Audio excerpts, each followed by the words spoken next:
इतिहास गवाह है कि हर कालखंड में तमाम महापुरुष जन्म लेते रहते हैं। ज्योतिबा फुले, पेरियार ईवी रामास्वामी, संत रविदास, गुरु नानक देव एवं अंबेडकर साहब के बाद की कड़ी को उसी जज्बे से जोड़ने वाले मान्यवर कांशीराम जी का जन्म 15 मार्च 1934 को पंजाब प्रांत के रोपण जिले के खासपुर गांव में एक रविदासिया परिवार में हुआ था। उनके पिता का नाम हरि सिंह था। वे 7 भाइयों में सबसे बड़े थे। उनके माता का नाम विशन कौर था। बीसिन कौर एक धार्मिक महिला थी। दलित परिवार चमार जाति से आने के बावजूद भी कांशीराम का परिवार खुशहाल और समृद्ध था। कांशीराम के दादाजी ढेलोराम आर्मी के रिटायर्ड जवान थे। कांशीराम जी स्थानीय विद्यालयों से स्कूली शिक्षा लेने के बाद रूपनगर गवर्नमेंट कॉलेज से 1956 में बीएससी की डिग्री ली। कॉलेज की पढ़ाई पूरी होने के बाद वे पुणे चले गए और वहां पर डीआरडीओ की लेबोरेटरी में साइंटिस्ट के पद पर काम करना शुरू किया।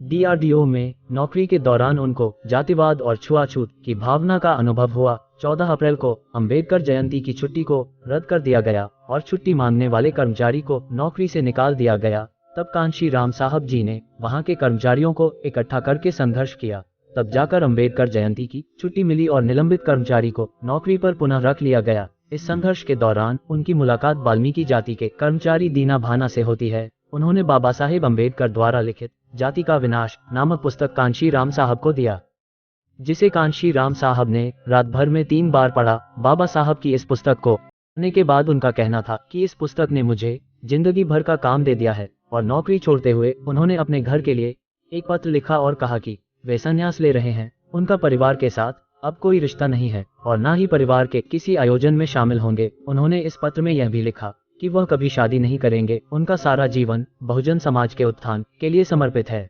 कांशीराम साहब ने शुरुआत में बाबा साहब की पार्टी आरपीआई का समर्थन किया, लेकिन कुछ कारणों से उसे छोड़कर 1971 में अखिल भारतीय CSTO-BC और अल्पसंख्यक कर्मचारी संघ की स्थापना की, जो आगे चलकर बाद में 1978 को बामसेफ बन गया। इसके बाद कांशीराम साहब ने 1981 में एक सामाजिक संगठन DS4 बनाया, जिसका मतलब दलित शोषित समाज संघर्ष समिति था। मान्यवर कांशीराम साहब ने बहुजनों के वोट को भी इकट्ठा करना शुरू कर दिया और 1984 में बहुजन समाज पार्टी की स्थापना की। उन्होंने पहला चुनाव 1984 में छत्तीसगढ़ में लड़ा। उनका कहना था कि पहला चुनाव हम हारने के लिए लड़ेंगे, दूसरे चुनाव में हराएंगे और नजर में आएंगे, और तीसरे चुनाव में हम जीतने के लिए लड़ेंगे और राज करेंगे। सन 1982 में उन्होंने दी चमचा युग नामक किताब लिखी, जिसमें उन्होंने बताया कि बहुजन वर्ग के नेता लोग अपने स्वार्थ की खातिर बीजेपी कांग्रेस में जाकर चमचागिरी कर रहे हैं, अपने समाज को धोखा दे रहे हैं। उस किताब की एक लाइन बहुत ही ज्यादा चर्चित है, जिसको जवानी में चमचागिरी की लत लग जाती है, उनकी पूरी उम्र दलाली में गुजर जाती है।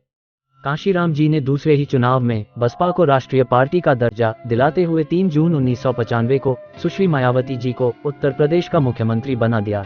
यह गीत कांशीराम जी के लिए मशहूर है। तोड़कर मनुवाद का अभिमान कांशीराम ने बहुजनों को दे दिया, सम्मान कांशीराम ने हाथ जिनके कांपते थे वोट करने के समय रास्ते उनके आसान किए कांशीराम ने। मान्यवर कांशीराम साहब जी साइकिल से रैली किया करते थे और सोई हुई जनता को जगाने के लिए 4200 किलोमीटर की साइकिल यात्रा की। उनको जादुई नारा लगाने का जनक कहा जाता है। उनकी लड़ाई 85 बनाम 15% की थी, जिसके अनुसार इस देश में मूल निवासी 85% है और स्वर्ण जाति 15% है। इसलिए उन्होंने चुनावी नारा दिया था 15 छोड़ 85 जोड़। उनका दूसरा नारा था वोट से लेंगे PMCM, आरक्षण से लेंगे SPDM। उनका तीसरा नारा था कांशीराम तेरी ने कमाई, तूने सोती कौम जगाई, भारत की मजबूरी है, कांशीराम जरूरी है। उनका चौथा नारा था जिसकी जितनी संख्या भारी उतनी उसकी हिस्सेदारी, जो बहुजन की बात करेगा वह दिल्ली पर राज करेगा। कांशीराम चुनाव लड़ने से कभी पीछे नहीं हटे। उनका मानना था कि चुनाव लड़ने से पार्टी मजबूत होती है, उसकी दशा सुधर जाती है तथा जनाधार बढ़ता है। इलाहाबाद संसदीय सीट से 1981 में तत्कालीन प्रधानमंत्री विश्वनाथ प्रताप सिंह के विरोध में चुनाव लड़ा। इस चुनाव में उनके ऊपर BP सिंह से रुपए लेकर चुनाव लड़ने का आरोप लगाया गया। कांशीराम किसी भी आरोप से विचलित नहीं हुए। अपने संगठन के द्वारा जो भी धन उनके पास आता था, उसमें से उन्होंने कभी भी 1 रुपया अपने परिवार वालों को नहीं दिया और न ही अपने निजी कार्य में खर्च किए। इलाहाबाद के चुनाव में कांशीराम ने 80,000 वोट हासिल किए। वर्ष 1993 में पहली बार इटावा संसदीय सीट से चुनाव जीतकर लोकसभा में पहुंचे। उस समय समाजवादी पार्टी ने बसपा का साथ दिया था। यहीं से बसपा और सपा की दोस्ती शुरू हुई। वर्ष 1993 में दोनों पार्टियों की गठबंधन की सरकार उत्तर प्रदेश में बनी और मुलायम सिंह यादव मुख्यमंत्री बने। परंतु वर्ष 1995 में बसपा ने समर्थन वापस ले लिया और सरकार गिर गई। मायावती को सत्तासीन करने के लिए कांशीराम ने भारतीय जनता पार्टी के सहयोग से राज्य में पहली बार सरकार बनाई और मायावती मुख्यमंत्री बनी। इसके बाद कांशीराम ने 1996 में होशियारपुर से 11वीं लोकसभा का चुनाव जीता और दूसरी बार लोकसभा पहुंचे। अपने खराब स्वास्थ्य कारण उन्होंने 2001 में सार्वजनिक रूप से मायावती को अपना उत्तराधिकारी घोषित किया था। सन 2002 में कांशीराम जी ने 14 अक्टूबर 2006 को डॉक्टर अंबेडकर के धर्म परिवर्तन की 50वीं वर्षगांठ के मौके पर बौद्ध धर्म ग्रहण करने की अपनी मंशा की घोषणा की थी। कांशीराम जी की मंशा थी कि उनके साथ उनके 5 करोड़ समर्थक भी इसी समय धर्म परिवर्तन करें। उनके धर्म परिवर्तन की इस योजना का सबसे महत्वपूर्ण हिस्सा यह था कि उनके समर्थकों में केवल अछूत ही शामिल नहीं थे, बल्कि विभिन्न जातियों के लोग भी शामिल थे जो भारत में बौद्ध धर्म के समर्थन को व्यापक रूप से बना सके थे। लेकिन अक्टूबर 2006 को उनका निधन हो गया और उनकी बौद्ध धर्म ग्रहण करने की मंशा अधूरी ही रह गई। देखना है कि उनके अधूरे सपने को बहुजन समाज कभी पूरा कर भी पाएगा या नहीं।